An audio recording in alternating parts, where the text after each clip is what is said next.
My name's Roland Fave. I'm the Control Automation Engineer for Sarex Engineering Group.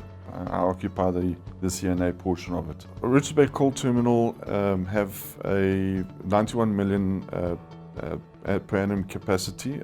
They are currently got 7 stacker reclaimers, 2 reclaimers, 1 stacker, 5 tandem tipplers. They've got 4 ship loaders, and the plant can actually run 16 concurrent routes from point to point, which equates to the 91 million tons per annum. RBCT's stacker reclaimer 1 and 2 and ship loader 1 and 2 had reached the end of life maintenance, and it was time for them to get 4 brand new machines. And this meant IO changes, this meant moving of physical equipment, this meant new communications to the substation.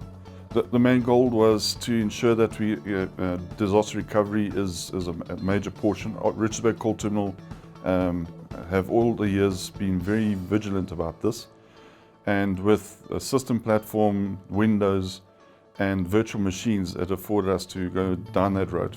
Disaster recovery is like an inherent opportunity with that.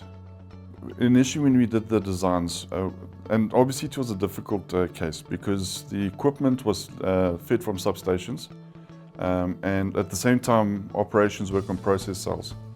Now, trying to merge that together is a real challenge, and the visualization on that is also very different. So we grouped everything into substations, and then on the major equipment we left it in the process cell. The beauty about system platform is it allowed us to easily move this equipment from a substation into this new substation with a drag and drop effect. We had 4,600 IO that was moved in this entire project. Inside of that, we had to make sure that the routing engines was updated. There was another 16,000 routes that was changed. The historian tag was relabeled to its new substation, its parent. The alarms checkboxes were still exactly the same to what it was before it was moved. The system platform, it encapsulates everything for you. So when you do the drag and drop or the move from the various portions of a system platform, it has all those attributes are all carried through, and you're sure that all those attributes are kept and intact.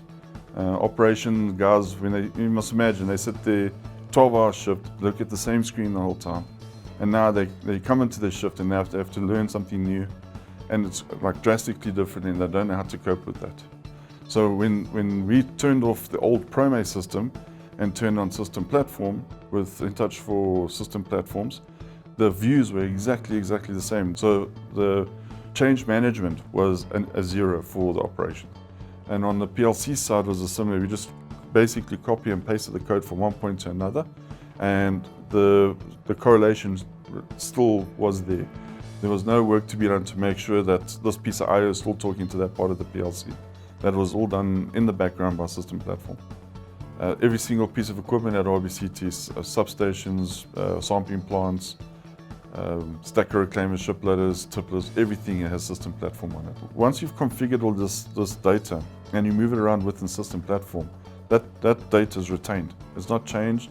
It is the day that it was before it was moved, and it's the same as was the day it moved.